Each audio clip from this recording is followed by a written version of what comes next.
dalang mga posibilidad ng tagumpay o kabiguan, ng ligaya o lungkot. Kaya marapat lamang na tanggapin si Jesus bilang tagapagligtas at Panginoon.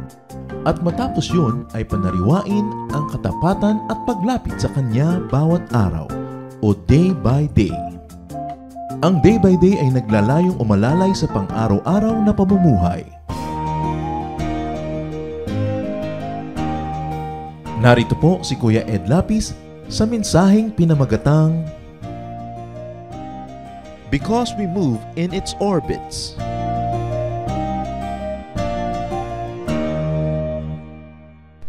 Life is short, but it's always long enough to accomplish what God had planned for each person. Kadalasan ang buhay nagmumukhang sobrang haba kung walang laman at nakakabagot.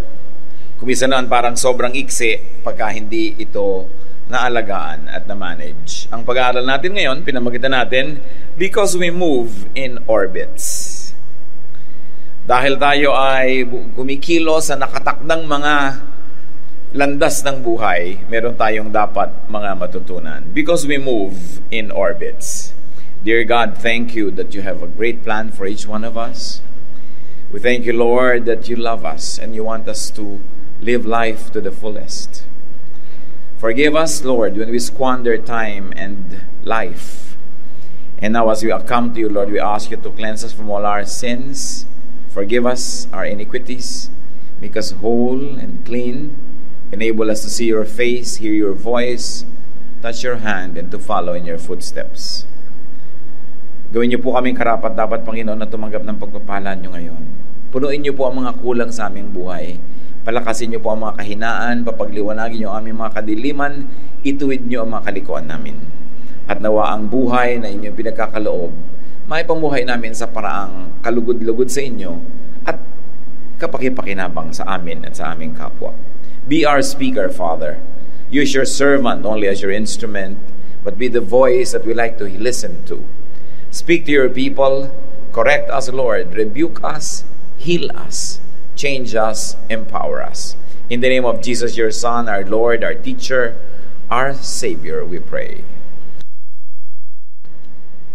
Orbit is defined by the website Online Dictionary as the path described by one celestial body in its revolution about another. In other words, it's a particular movement of heavenly bodies. Nakatakda at hindi na pwedeng palitan at talagang may tinutungo. Applied to life, an orbit could mean a particular movement or walk of life. For us today, we will define orbit as path of circular motion following a center, like the universe, the sun. And this center brings us close to, alongside, and away from places, things, and people. At yan po ang buhay natin, may tinatahak na landas na animo ay mga orbits. We move like the Earth's orbit around the sun. And of course, it's best, and it must be, that God is the center of our universe, the center of our orbit. Now, this so-called center of life could be what many people call, rightly or wrongly, destiny. It could be a stage in life that you revolve around it. Like when you're a student, you revolve around assignments and homeworks and grades. And when you're in love, you revolve around the object of your romantic emotions. When you are developing a career, you move around a certain goal. So it could be a stage in life. This center could be needs or activities or career. It could also be consciousness or values or aspirations. What you subscribe to, what you believe in, what you like to live for, at least at the moment. The center of that orbit of our life could be that which moves and directs us. Ngayon pa lang, maaga-aga na, sino po ang center ng buhay nyo? Ano ang orbit natin at saan tayo umiinog? What or who is the center of your orbit around which you live and survive and would like to spend the rest of your time? One important thing to remember is that we move in orbits of time. May mga orbits of time. Sometimes it's an orbit of infancy or childhood, youth, or adulthood. Sometimes it's the orbit of seconds and minutes, hours, days, weeks, months, seasons, years. But there's a time for specific activities. As the Bible says in Ecclesiastes 3:1-8, everything on earth has its own time and its own season. There is a time for birth and death, planting and reaping, for killing and healing, destroying and building, for crying and laughing, weeping and dancing, for throwing stones and gathering stones, embracing and parting. There is a time for finding and losing, keeping and giving, for tearing and sowing, listening and speaking. There's also a time for love and hate, for war and peace. May panahon. Kaya yung orbit na sinusundan natin sa Earth, may panahon ng mga seasons. Sa 4-season countries and places, may panahon ng winter, merong autumn, merong spring, may summer. Dahil nandun yung planeta sa orbit na yun, sa lugar na yun. Time keeps moving. And many adults begin to see and even mourn this, especially those who are above 50. Naisip-isip mo na, ang bilis ng panahon, gabi na naman, hapon na naman, umaga na naman. Bakit naisip mabilis ang panahon? Kasi parang malapit nang lumubog ang iyong araw sa buhay. Parang malapit ka nang dumating sa end of this earthly life. While many people will rejoice meeting their Creator, many people have anxieties, and some people would like to extend their earthly lives. Kaya si Salvador Dali, isang kilalang pintor, nagpinta siya nito mga orasan, clocks, watches, that melt, that are distorted, that people are trying to stop from moving. But no matter what you do with your clocks or your watches, time will march forward. Hindi napipigil ang pagtakbo ng panahon. Kaya yung, ay, Lunes na naman, ay, Pasko na naman, pabilis ng pabilis. Ang mga bata hindi yan naiisip Kasi gusto nga nilang dumaan pa ang maraming Pasko, marami pang mga panahon kasi meron pa silang gusto ma-achieve. Meron silang gustong ma-accomplish. Pero yung mga accomplished na, lalo kung nag-e-enjoy na sa buhay sa na-accomplish nila, kulang na lang napigilin mo ang mga kamay ng orasan para humaba pa at lumawig ang iyong buhay, that you enjoy your life. So the perspective of youth about time is different from the perspective of those who are adults. Young people would like to hurry time up, and adults would like at least to extend their lives or to slow down the passage of time. Ecclesiastes 1:5, the sun comes up, the sun goes down, it hurries right back to where it started from. Walang nakakapigil ng pagdaan ng oras. In such orbits of time, our path or orbit brings us close to, alongside, and away from places, things, and people. It's a fact of life. Pagka ikaw ay bata, magsisimula ka pumasok sa eskwela, nalalayo ka sa iyong magulang at least during the school hours. Pero nalalapit ka naman sa mga kaeskwela mo.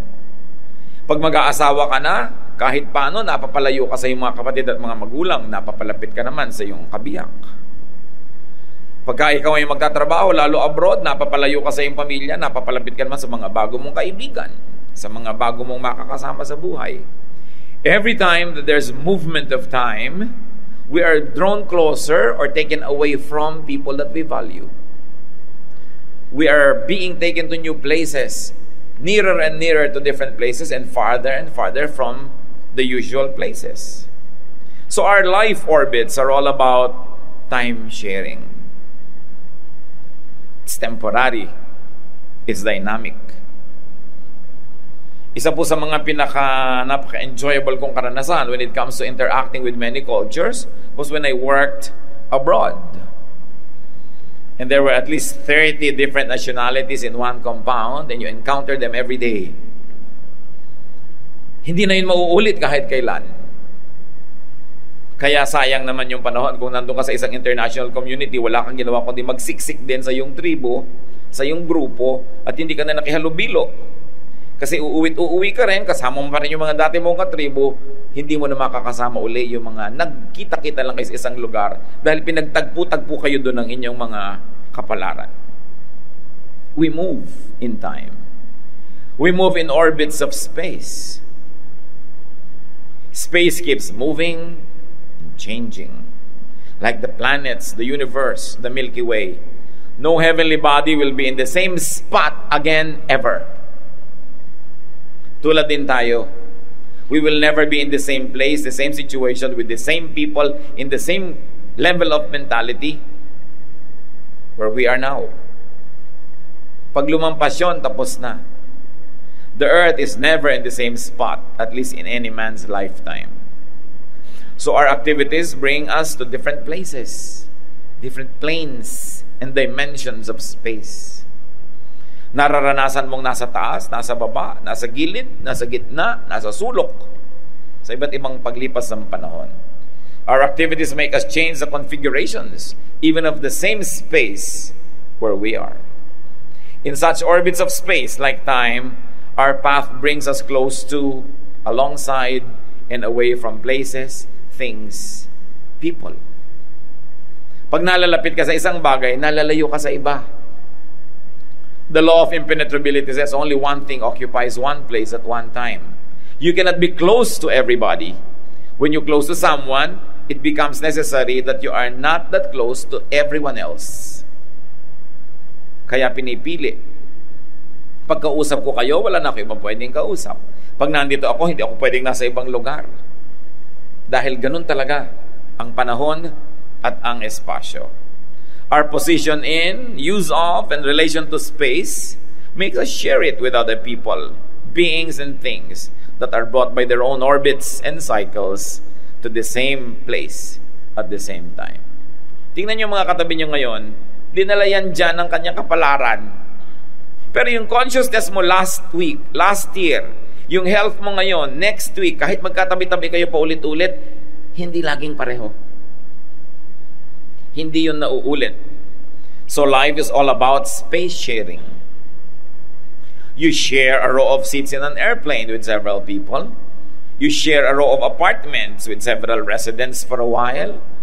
You share space. Sometimes it's about sharing the same space and things with others who come even at a later time. Ano yun? Yung mga namamana. Ecclesiastes 1:4, people come and people go, but still the world never changes. So yung lugar mo ngayon, i-occupy ng iba. Yung bahay na tinitirahan mo ngayon, iba yung nakatira noon. Ecclesiastes 2:18-20, sabi ni Solomon, suddenly I realized that others would someday get everything I had worked for so hard. Then I started hating it all. Who knows if those people will be sensible or stupid? Either way, they will own everything I have earned by hard work and wisdom. It does not make sense. I thought about all my hard work and I felt depressed. You know why he was depressed? Because Solomon accumulated so much through hard work, and yet he knew that he would die and could not take everything with him to the grave. And so he will have to yield all of those to someone who might not even take care of what he worked for.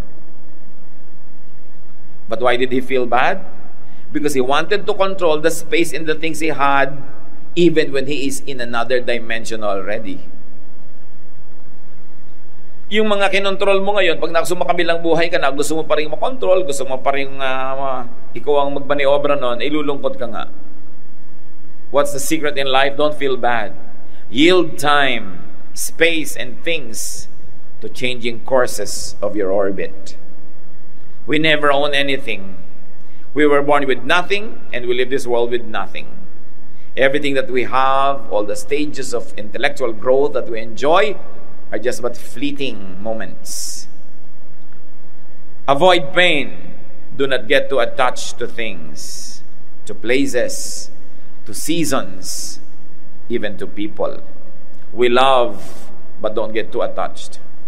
Colossians 3:2, think about what is up there, not about what is here on earth.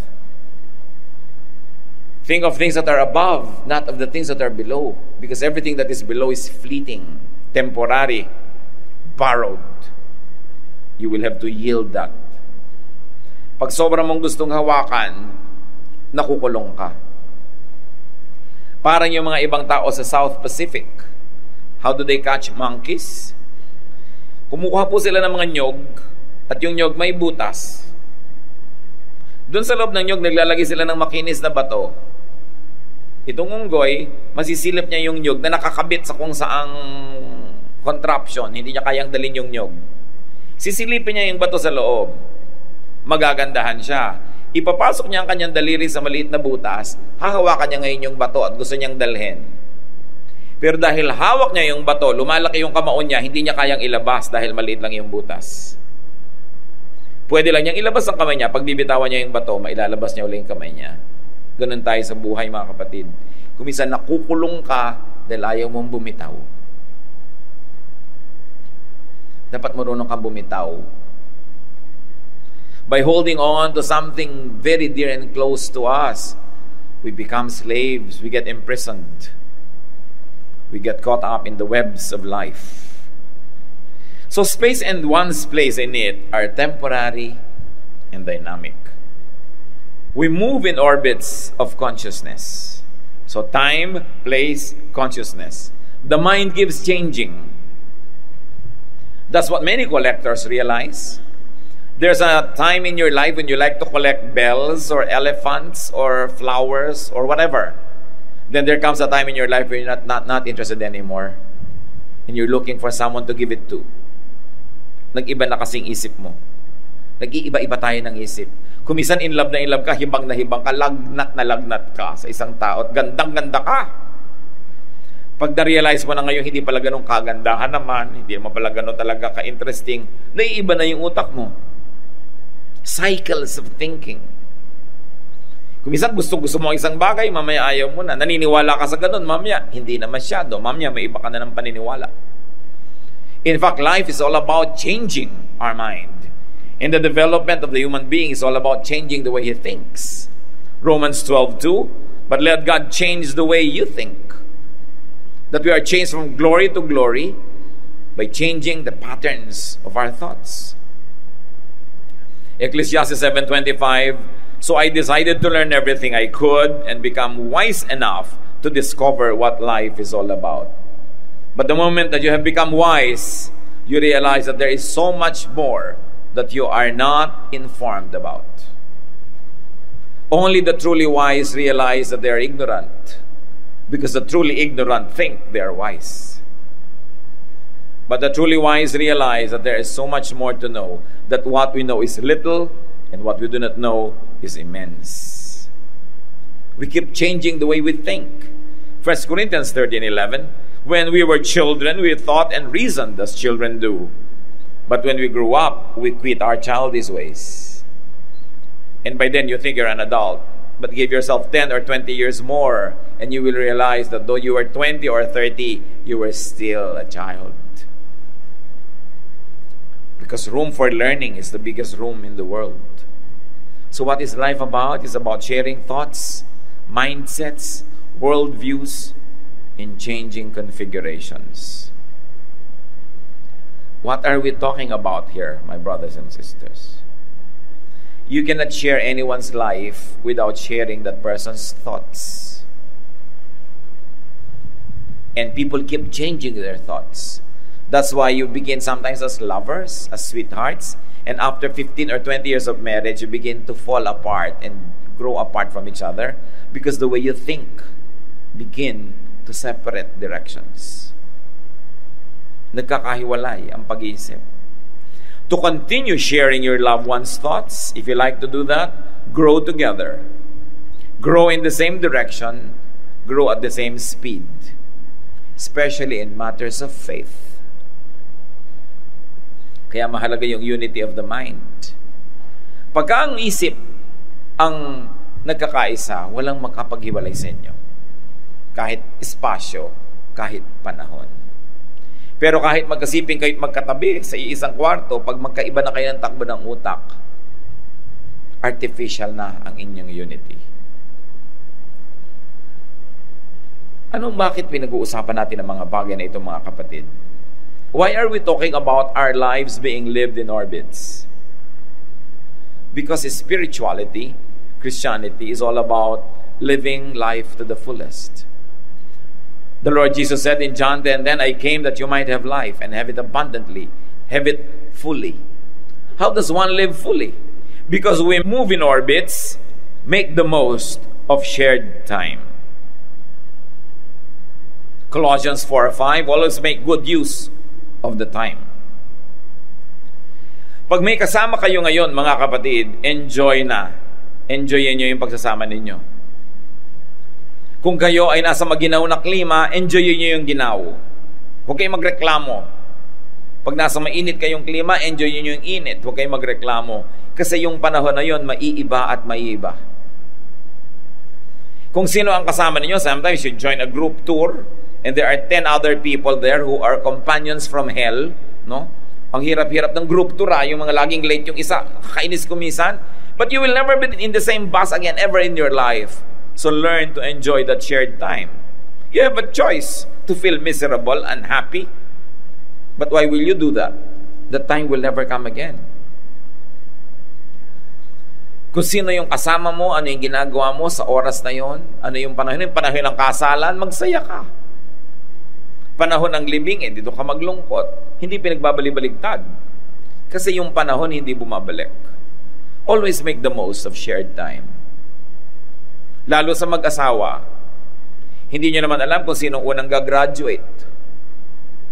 Hindi nyo alam kung sinong unang kukunahin ng Panginoon. Kung kailan wala na, tsaka nyo mamimiss. Habang nandyan, share everything. Enjoy to the most. Pag nagkahiwalay kayo, ganun talaga buhay.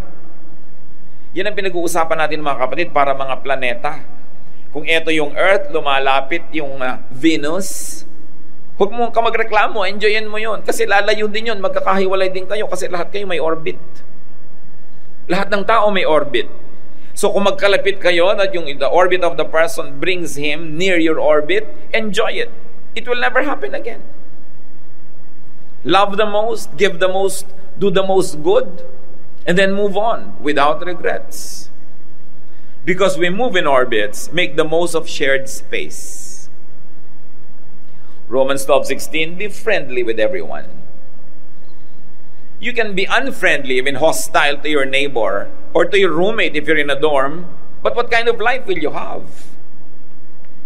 So, make the most of shared space. After all, it will not be forever. Everybody has orbits. People will move away from you whether you like it or not, and you will move towards other people as well.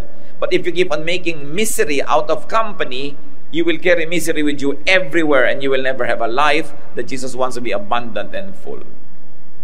Make the most of shared minds. Proverbs 1:8-9, my child, obey the teachings of your parents, and where their teachings are wood, a lovely hat, or a pretty necklace. Young people, enjoy sharing the minds of your parents. They have learned so much. They have gone to life before you, and they like to spare you from many sorrows. Don't keep complaining about what they teach you and how sometimes insistent they become. Enjoy it. Pagka meron kang kausap na matalino, huwag kang makipag-compete. Listen and enjoy. When there are two talkative people in the room and they both talk, nobody wins because nobody listens.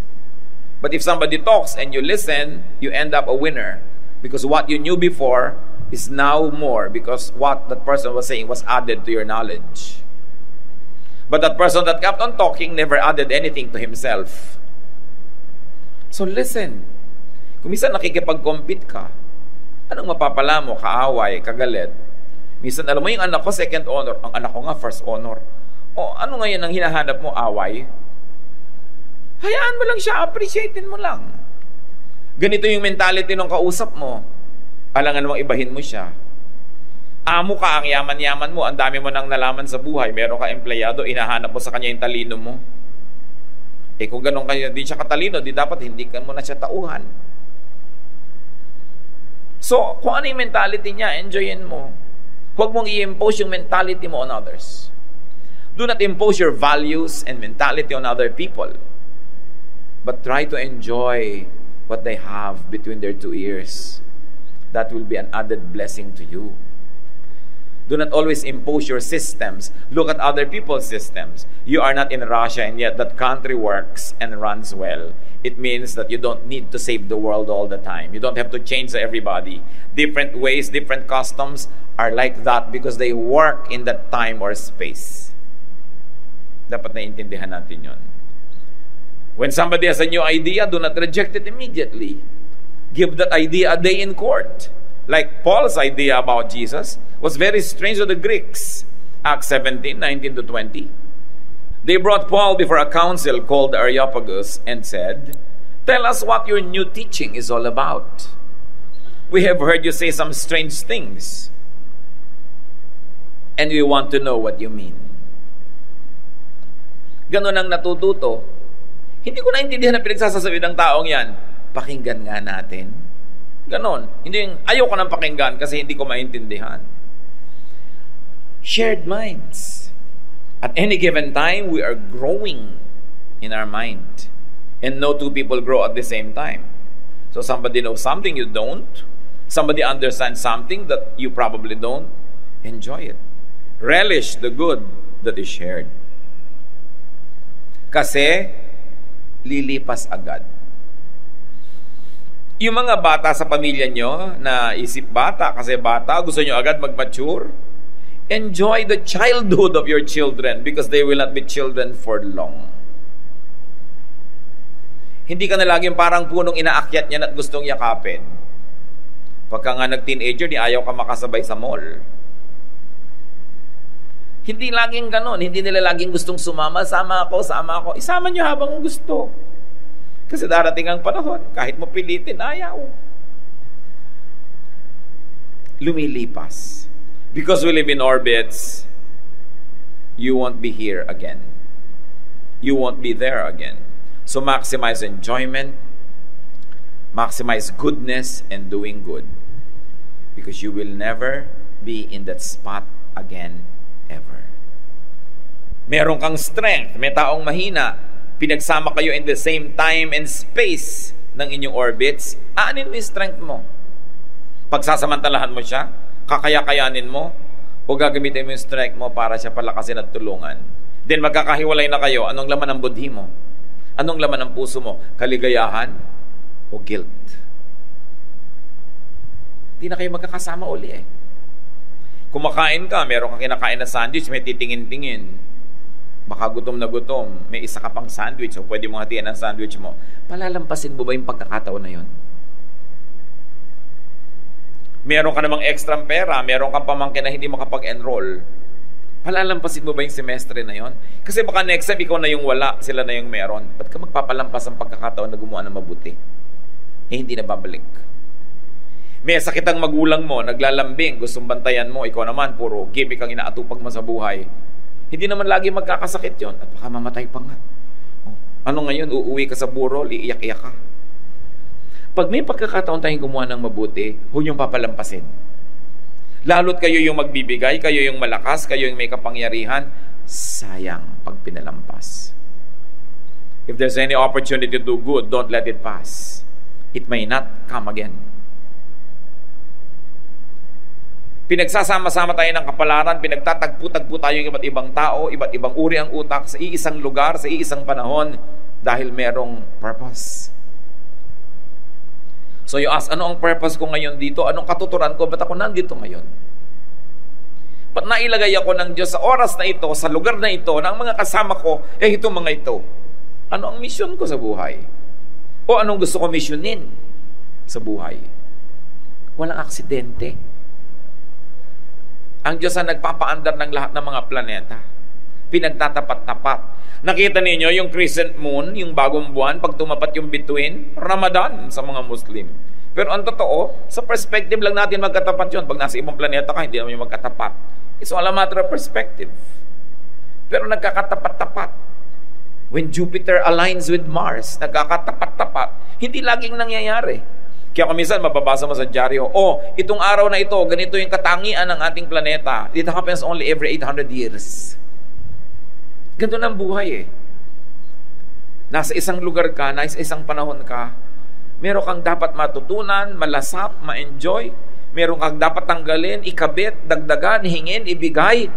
Dapat gising ang isip mo para gawin yun, para hindi sayang. Ecclesiastes 3:12 to 13, I know that there is nothing better for people than to be happy and do good while they live, that each of them may eat and drink and find satisfaction in all their toil. This is the gift of God. There is something for you to enjoy, a very nice morning. Drop what you do and enjoy the morning. You may never have ever a morning like that ever again. Surely there will be another morning tomorrow, but are you sure that you'll be here tomorrow? Or even if you were here, will the morning be the same? Never. Life is all a matter of choices. Every minute, every second, you're choosing. And the people of God should not be confused anymore to choose between good and bad. The confusion or the joy should be the choosing between good or better or best. If we are spiritually informed, we will keep on making very, very excellent choices. Not always perfect choices, but nearly perfect. Because it is the will of God that we enjoy life here on earth, to do good, to be godly, and also to be happy. The Lord did not put into this life to torture us. The Lord said, I want them to have an abundant life. We move in circles. And because of that, endure or minimize the sharing of what is not so good. Sometimes you share your orbit with somebody who is not nice. What do you say? Lilipas din ito. This too will pass. You don't have to regret that you are there. You don't have to make it more miserable. You say, this cycle will end. I will enter another cycle. These orbits of ours that meet and are close to each other at this point will soon be distant. This too will pass. I'm going to endure this with maximum dignity, and I'm going to minimize its negative effects on me because this too will pass. Lilipas din. May nakaaway ka sa traffic, binaril mo. Nakulong ka na habang buhay. Ang hindi nag-pass yung moment, pinahaba mo dahil mali ang ginawa mong reaksyon. Merong isang taong nangaaway, natapakan ka, nakipag-away ka, nakipagsaksakan ka, pareho kayo natanggalan ng baga. O, nakulong ka dun sa unpleasantness kasi pangit yung reaction mo. So, this is unpleasant, but this too will pass. I'll let it pass. In a few moments, in a few seconds, the body chemistry of this monster will change. Or maybe my chemistry will change. I will not entrap myself in this ugly moment by doing something wrong. Cycles, orbits. So in this life, my brothers and sisters, minimize conflicts. You're having a vacation with your in-laws. It's only for 1 week. For heaven's sake, minimize conflicts. It will pass. Don't make lifelong enemies just because you are there for 2 days.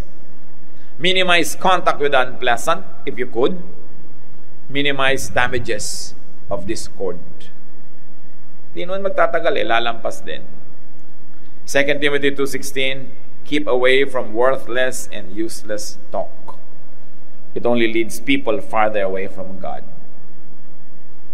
Titus 3:9-10, but don't have anything to do with stupid arguments, and stay away from disagreements and quarrels. Such arguments are useless and senseless. Warm troublemakers once or twice, then don't have anything else to do with them. Umiwas ka. May taong war freak, may taong mapang-away, may taong violent, umiwas ka. You're driving, somebody's always cutting you, somebody's driving so terribly, umiwas ka. Avoid. Don't race the driver. No, don't blow your horn and bring your face out the window at makipag-away ka pa. Dahil lalampas din yun. Palampasin mo. Sabi sa Desiderata, as far as possible without surrender, be on good terms with all persons. Speak your truth quietly and clearly, and listen to others. Even the dull and ignorant, they too have their story. Avoid loud and aggressive persons. They are vexations to the spirit. So remember to speak your truth quietly and clearly. Many people would like to shout out their truth into everyone's ears, that nobody would like to listen. and listen to others. Even the dull and ignorant also have their story. Di nakikinabang ka. Because we live in orbits, enjoy the ride. You can make a big deal out of every little imperfection and make your life miserable and everybody else around you. But that's a choice. You can choose otherwise. Accept and prepare for changes. The person whose orbit you share with right now may not be there tomorrow because his orbit will take him elsewhere. So tomorrow, don't be possessed by regrets by squandering today when the person is here. Huwag niyong sayangin. May mga mag-asawa, marino yung lalaki, 10 buwan sa dagat, 2 buwan lang dito sa kate, nag-aaway pa araw-araw. Tapos pag nasa dagat ulit, miss you papa, miss you papa. Pag nandito ang bangayan, sayang. Sayang. Accept and prepare for changes. We grieve when somebody we love dies or goes away. But people die. It's a fact of life. Minimize its pain by maximizing the joy of sharing the life while the life is lived on earth. Nakakalungkot pag may nawawala sa buhay natin, pero kontian nyo yung lungkot sa pamamagitan ng pagpapalawak ng ligaya habang magkasalo kayo sa buhay. Wala tayong pwedeng kasalo forever. Bawat isang tao may kanya-kanyang orbit. Meron lang matagal na nagkakasama kasi nga nag-grow together yung mind nila. Pero ganun pa man, na paglalayo tayo ng pagkakaiba ng kalusugan ng katawan, yung isa malusog, yung isa hindi, nauna siyang sumakabilang buhay. Nagkakaganon talaga. Mga katotohanan sa buhay. To those you love, be ready to say goodbye. Because you will say goodbye. How do you get ready? Give what you must give. Receive what you must and can receive from the person. Love to the fullest. And move on without regrets. Nandiyan na yan ngayon, mahalin mo na. Pag wala na bukas, wala kang sukat ipagsisi. Kasi minahal mo naman.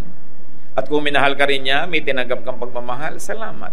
Kung yun na lang ang huli mong natanggap dahil nagkalayo na kayo, kaya ka nang buhayin ang magandang alaala na yon sa iyong buong buhay. One good, beautiful memory of a person can sustain you all your life. Even that experience that give you the good memory will never repeat. Don't always aspire for a repetition. Because even if you love somebody very much now and you meet again 20 years later, the person has changed. You have changed. Your health has changed. Your values have changed. It will never be the same. You can never aspire for a repeat. Kasi hindi naman pelikula ang buhay na pwedeng i-rewind. Habang nandiyan na lang, give the most. Love the most. And then let go. Because that's what life is all about. Be hopeful to say, see you again. Be hopeful that your orbits cross again. But even if your orbits don't cross again, you can be sustained by your beautiful memories if you made them beautiful. And to those you dislike, always say, this too will pass. Ayoko sa teacher na to, 1 sem lang ito. This too will pass. Nakikipagbakasyon ka with people you don't like. This too will pass. I will never damage them permanently, nor myself. And then be glad to say goodbye. Because you will. Matatapos din yun. And to those that you do not know yet, be eager, though careful, to say hello. Because so many things can be started with a hello. You can start World War III with a hello. Or you can start another Romeo and Juliet episode. So be careful, but be eager. Laban was saying goodbye to his daughters because Jacob would take them to his home country. Laban also said, this pile of rocks means that the Lord will watch us both while we are apart from each other. So the place was also named Mizpah. Masakit. Isang magulang, ang mga anak mo dadali na nung napangasawa sa sariling bayan. Pero gano'n naman talaga ang buhay. Sobrang selfishness pagka ang magulang ayaw pag-asawahin yung anak. At pag namatay na kayo, sinong kasama ngayon na anak nyo sa buhay? Huwag lang masyadong maaga, 14 pa lang, gusto nang may makasama. Aga naman nun. Kailangan naman medyo maghintay-hintay ng panahon. Life is givens. Nakatakda. Hindi mo na pwedeng palitan pa. Tanggapin mo ang dapat tanggapin, baguhin mo ang pwedeng baguhin, at mabuhay ka na payapa.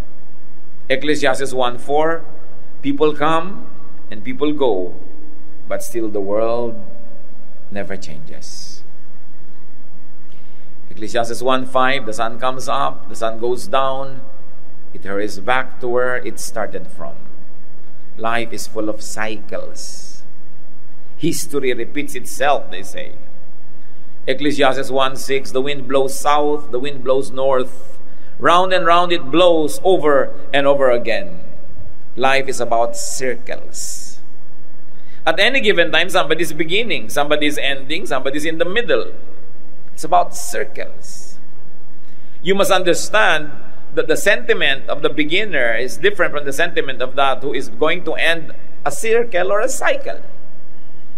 Expand the way you understand people. Ecclesiastes 1:7, all rivers empty into the sea, but it never spills over. One by one, the rivers return to their source.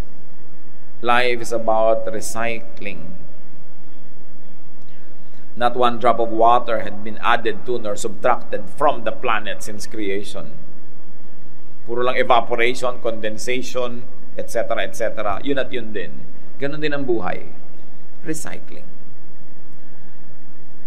What is the cause of sorrow? Too much attachment and not knowing what to do with time and space. Ecclesiastes 1:8, all of life is far more boring than words could ever say.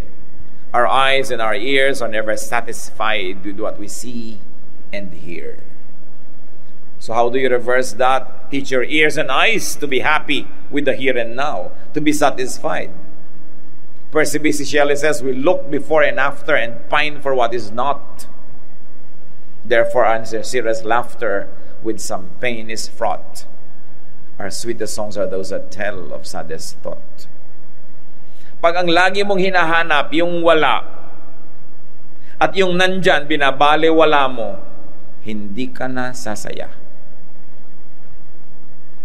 Dapat yung nandyan, appreciatein. Yung wala, limutin muna kahit sumandali.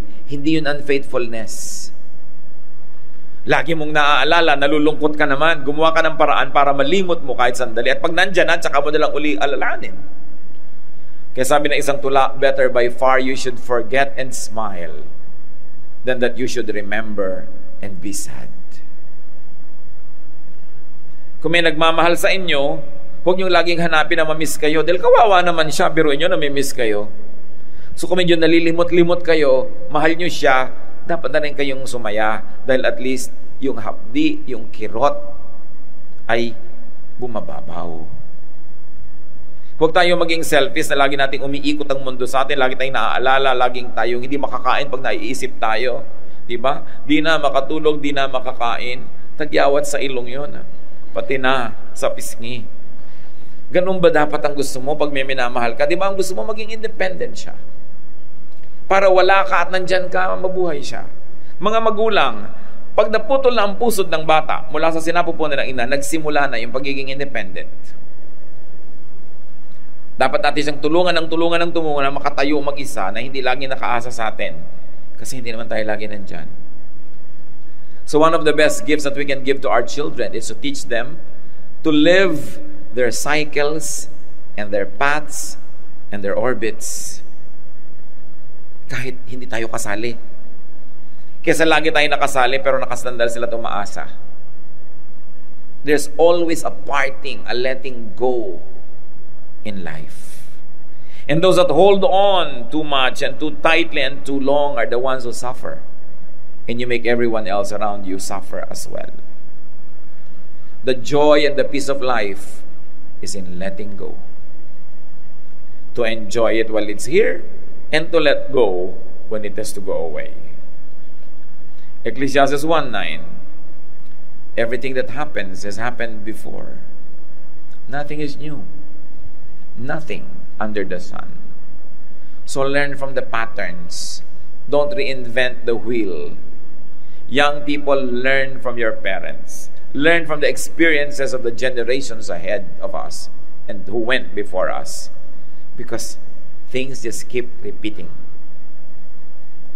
Ecclesiastes 1:10, someone might say, here is something new, but it happened long before we were born.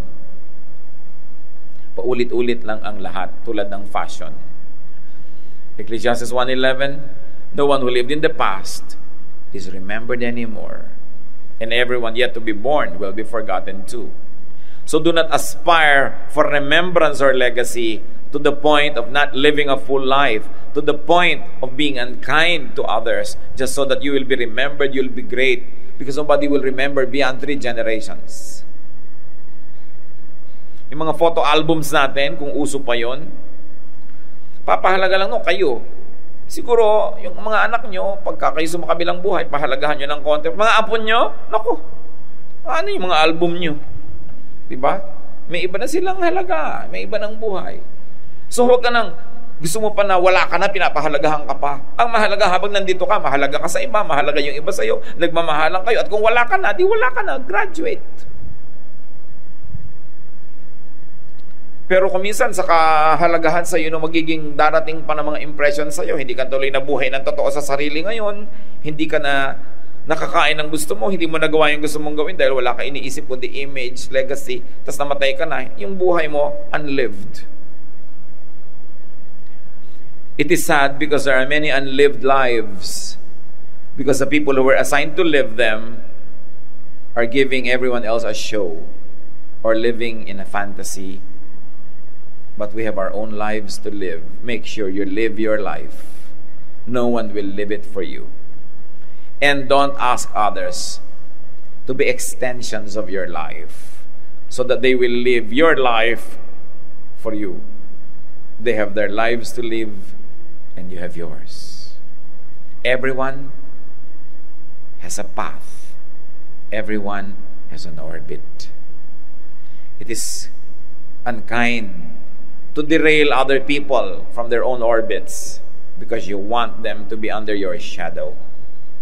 It is unkind to dominate people, to dictate upon them. They have their own orbits and you have yours. Do not contend with the orbits of life. You will never win. You will only be miserable and you'll be unhappy. One high meaning of religion and worship is to live life to the fullest. Worship of God is not always about a formal activity that ends in time and begins in time and has certain elements.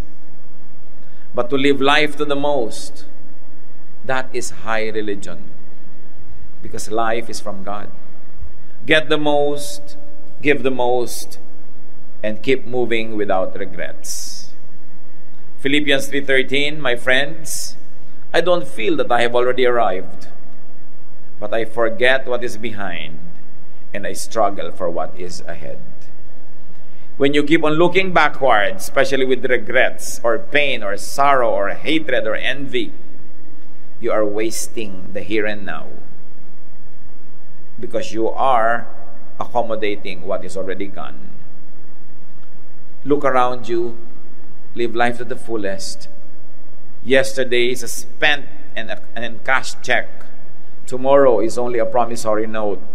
Only today is cold cash. Don't forget to enjoy it because the enjoyment of God-given life is worship also.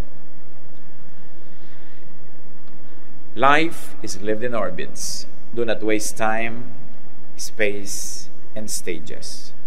The Lord said, I came that you might have life and have it to the full. Ama naming Diyos, salamat dahil mahal niyo kami. Salamat dahil may plano kayo para sa amin. Salamat dahil may mga itinakda kayong dapat maganap. May tamang panahon ng pagsilang namin at paglipat sa kabilang buhay. Turuan mo kami, Panginoon, na huwag mag-aksaya ng oras. At huwag din kami mag-aksaya ng oras ng iba.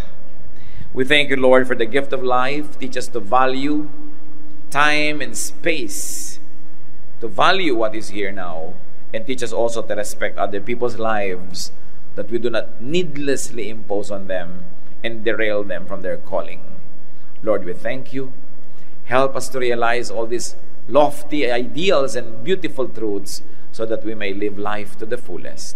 And when this life ends, we will be glad to meet you face to face.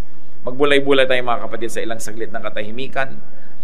Suriin natin kung nadadaya tayo ng kaaway at hindi tayo nakakapambuhay ng tama, nasasayang ang panahon at oras, at pagkatapos pag nagwakas ang buhay, marami tayong pagsisisi. Kung ano man ang nagsasayang ng ating oras, ng ating emosyon, ng ating pagod, alisin natin sa buhay. Pakaisipin natin kung may mga dapat tayong mahalin, baka napapabayaan natin, mahalin natin. Kung meron tayong nakakainisan, ayaw natin sa buhay, iwasan natin. At huwag na lang nating palakihin ang gulo. Panginoong Diyos, teach us.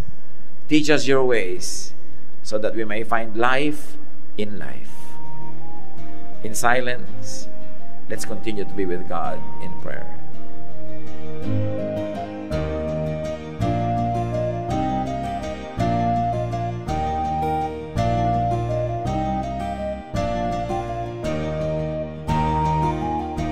Ang katatapos pong mensahe ni Kuya Ed Lapiz ay pinamagatang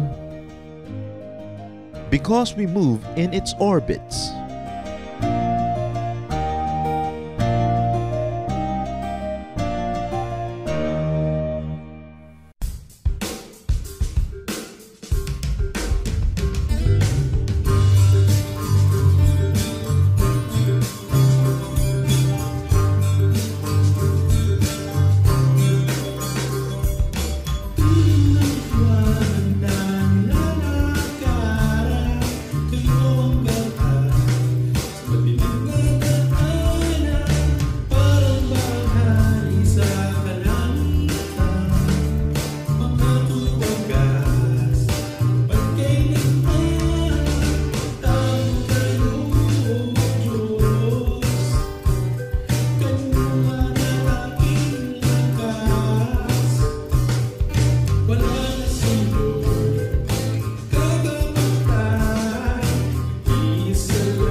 mga dukha.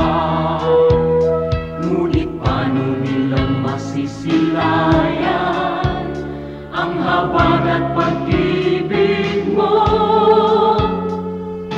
kung hindi mapatutunayan sa aming patotoo? Kaya kung paano mo kami kinalingan, kung paano mo kami minahal, sa aming buhay nawa ay magbunga ng pagtitiyaga at pagpapagal sa aming kilos, salita at damdamin. Maranasan nilang totoo ang kabutihang natutunan namin na nagmumula sa'yo.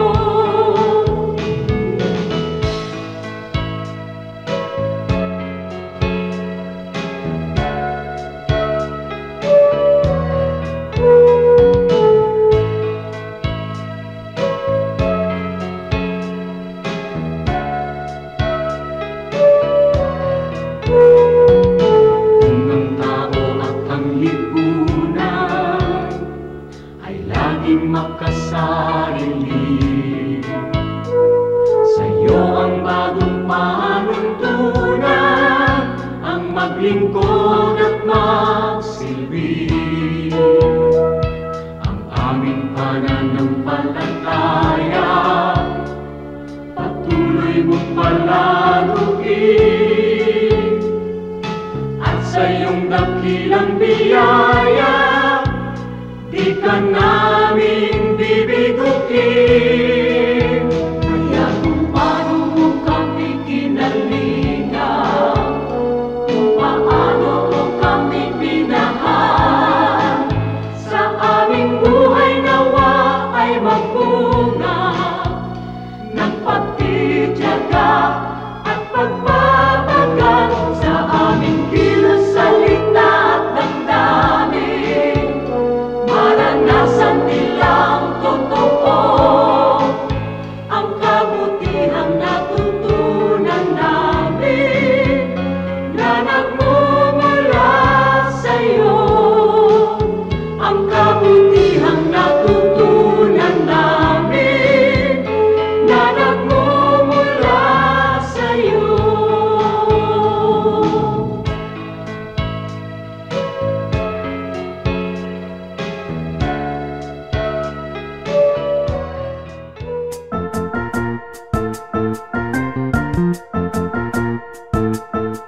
Oras na po para pansamantalang magpaalam ang programang Day by Day.